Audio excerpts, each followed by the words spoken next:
السلام علیکم ورحمۃ اللہ وبرکاتہ۔ میرے محترم بھائیو دوستو، آج میں نے آپ کو آیت الکرسی کی تفسیر بیان کرنی ہے کہ آیت الکرسی کیا ہے۔ مدنی کریم صلی اللہ تعالی علیہ وسلم نے بعض صحابہ سے پوچھا جو قرآن خوانی میں ماہر تھے، قرآن کا علم جانتے تھے، جیسے حضرت عبداللہ بن عباس رضی اللہ تعالی عنہ، ایسے اور بھی صحابہ تھے۔ تو آپ نے پوچھا مجھے قرآن کریم میں وہ آیت بتاؤ جو بڑی عظمت والی ہو، بڑی اعلیٰ ہو، وہ آیت کون سی ہے؟ تو صحابہ کرام رضوان اللہ مجمعین نے فرمایا کہ وہ آیت الکرسی ہے۔ تو آپ نے فرمایا کہ الحمدللہ، میں جان گیا ہوں کہ تم قرآن کے پورے ماہر بن گئے ہو۔ ماہر، ہاں۔ آیت الکرسی جو ہے، نبی کریم صلی اللہ علیہ وسلم کا پوچھنے کا جو مقصد ہے وہ یہ ہے کہ مجھے قرآن کریم میں وہ آیت بتاؤ جن میں رب العالمین کی نری توحید بیان کی گئی ہو، شرک کی جڑیں کاٹ دی گئی ہو، شرک کو ختم کیا گیا ہو۔ ہاں، پوچھنے کا مقصد یہ ہے۔ تو آیت الکرسی عقیدہ ہے، عقیدہ، ہاں، عقیدہ ہے عقد سے۔ عقد کی گرہ لگاؤ اور ایمان بناؤ، یقین بناؤ، یقین بناؤ۔ جب ایمان مضبوط ہوگا، یقین مضبوط ہوگا، تو پھر جو ہے دین کے اوپر چلنا آسان ہو جاتا ہے۔ ہاں، آسان ہو جاتا ہے۔ جب لولا لنگڑا یقین ہوگا کہ کبھی ادھر کبھی ادھر، کبھی ادھر کبھی ادھر، تو یہ یقین اللہ کو پسند نہیں ہے۔ اللہ پاک یقین دیکھیں گے، اعمال کے اوپر کمی کے اوپر بخشش کر دی جائے گی، لیکن جس کا یقین نہیں ہوگا اللہ پر اور اس کی ذات میں شرک کرے گا، اس کی کوئی مغفرت نہیں کی جائے گی۔ تو رب العالمین نے اپنے پاک کلام میں بیان فرمایا بسم اللہ الرحمن الرحیم، فرمایا اللہ لا الہ الا ہو، اللہ لا الہ الا ہو۔ رب العالمین نے فرمایا میں وہ اللہ ہوں، وہ الہ ہوں، وہ پروردگار ہوں، وہ مالک کائنات ہوں، وہ شہنشاہ بے نیاز ہوں، الحی القیوم۔ فرمایا رب العالمین نے او میرے بندے، ہر وقت مجھ سے مانگا کر، ہر وقت میرے سامنے دامن پھیلایا کر، اپنی مشکلات میں، اپنی ضروریات میں، اپنے دکھ دردوں میں، اپنی مصیبتوں میں، جب بھی تجھے کسی چیز کی ضرورت ہو مجھ سے مانگا کر، دینے والا میں ہوں، اس لیے کہ الحی القیوم۔ فرمایا او میرے بندے، میں حی ہوں، میں زندہ ہوں، ہمیشہ سے ہوں، ہمیشہ رہوں گا۔ الہی اس وقت تو زندہ ہے، شاید تو بوڑھا ہو جائے، شاید تیری گارنٹی مک جائے، شاید تیری قدرت کاملہ ڈھیلی ہو جائے۔ فرمایا نہیں، الحی القیوم، فرمایا یہ ہو ہی نہیں سکتا۔ رب العالمین نے فرمایا ساری کائنات کو میں بناؤں، جب چاہوں فنا کر دوں، جس کو چاہوں موت کا پیالہ پلا دوں، جس کو چاہوں عزت دے دوں، جس کو چاہوں ذلت دے دوں، جس کو چاہوں زندگی دے دوں، جس کو چاہوں موت دے دوں، جس کو چاہوں خوشی دے دوں، جس کو چاہوں غمی دے دوں۔ فرمایا جس کو چاہوں درجنوں بچے عطا کر دوں۔ یہب لمن یشاء اناسا ویہب لمن یشاء الذکور۔ جس کو چاہوں ایک بیٹا دوں، جس کو چاہوں ایک بیٹی دوں۔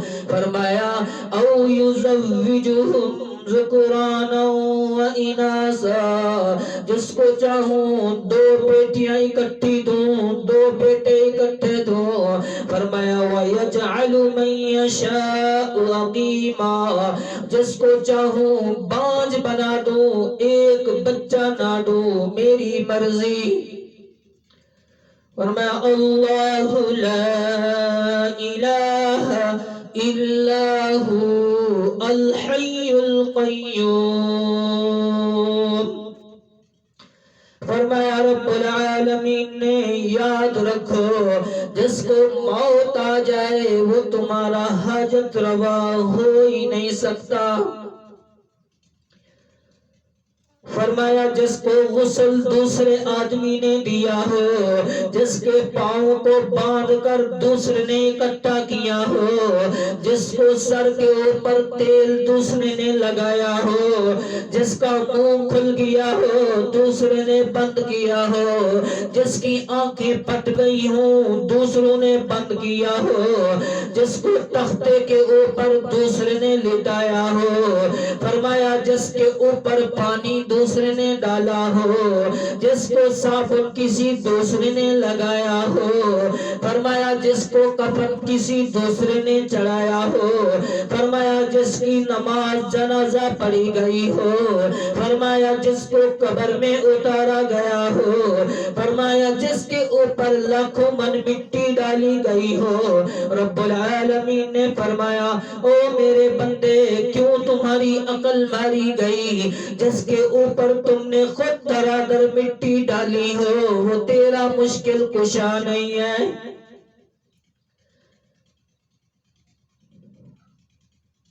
فرمایا جہاں تمہاری مرضی آئی، جدھر مرضی آئی وہاں تم نے اس میت کا جنازہ رکھا، اور جہاں تمہاری مرضی آئی، جہاں مرضی آئی وہاں تم نے اس کو غسل دیا۔ اور فرمایا جس طرح کا کفن تمہاری مرضی آئی، جیسی مرضی آئی ویسا تم نے اس کے اوپر کفن ڈالا۔ فرمایا جیسے تمہاری مرضی آئی ویسے تم نے جو ہے اس کا جنازہ پڑھا۔ فرمایا جو اپنا کفن پہننے پہ قادر نہیں، جو اپنے تخت کے اوپر لیٹنے پہ قادر نہیں، اپنے غسل کفن دفن پہ قادر نہیں، اپنے نماز جنازے پہ قادر نہیں، تو رب العالمین نے فرمایا یہ تیری مشکل کشائی حاجت روائی کیسے کرے گا؟ اللہ لا الہ الا ہو الحی القیوم۔ رب العالمین نے فرمایا میں حی، میں زندہ، میں ہمیشہ رہنے والا۔ زمین کو میں نے اپنی قدرت سے بنایا ہے، آسمانوں کو اپنی قدرت سے بنایا، پہاڑوں کو اپنی قدرت سے بنایا، دریاؤں کو اپنی قدرت سے بنایا، سمندروں کو اپنی قدرت سے بنایا۔ فرمایا اذا اراد شیئا، جس چیز کا وہ اللہ ارادہ کرتا ہے، ان یقول له، کہتا ہے اس کے لیے، اس کام کے لیے، کن ہو جا۔ فرمایا فیکون، پس وہ ہو جایا کرتا ہے۔ اسی لیے فرمایا ان اللہ علی کل شیء قدیر، اللہ جو ہے وہ ہر چیز کے اوپر قدرت رکھنے والی ذات ہے۔ فرمایا اللہ لا الہ الا ہو اللہ پاک نے فرمایا میں الہ ہوں، میں معبود ہوں، میرے سوا کوئی پرستش کے قابل نہیں، میرے سوا کوئی جو ہے دعا کے قابل نہیں، کوئی پکار کے قابل نہیں۔ الحی القیوم، میری ذات ہمیشہ قائم ہے، ہمیشہ زندہ ہے۔ لا تأخذہ، فرمایا میری وہ ذات ہے مجھے جو ہے نہیں آتی سنۃ، نہ اونگ آتی ہے، ولا نوم، نہ مجھے نیند آتی ہے۔ فرمایا رب العالمین نے لہو، واسطے اس اللہ کے لیے ہے، ما فی السماوات، جو کچھ زمینوں آسمانوں میں ہے، وما فی الارض، جو کچھ زمین میں ہے، سب کچھ اس رب العالمین کا ہے۔ من ذا الذی، فرمایا کون ہے، الذی، او شخص، یشفع، جو شفاعت کرے، عند ربہ، عندہ، نزدیک اس اللہ کے، الا باذنہ، مگر اس اللہ کے حکم کے علاوہ کوئی کسی کی شفاعت نہیں کر سکے گا۔ یعلم، اس کا علم دیکھ، اتنا علم بڑا ہے۔ فرمایا ما بین ایدیہم، جو کچھ آگے ان کے ہے اس کو جانتا ہے، وما خلفہم، جو کچھ پیچھے ان کے ہے رب العالمین اس کو بھی جانتا ہے۔ فرمایا ولا یحیطون، اور نہیں گھیرا کرتی، بشیء، ساتھ کسی چیز کے، من علمہ، اس اللہ کے علم سے، الا بما شاء، مگر جس کو وہ چاہتا ہے۔ وسع کرسیہ السماوات والارض، رب العالمین کی جو کرسی ہے زمین آسمانوں کو گھیرے ہوئے ہے۔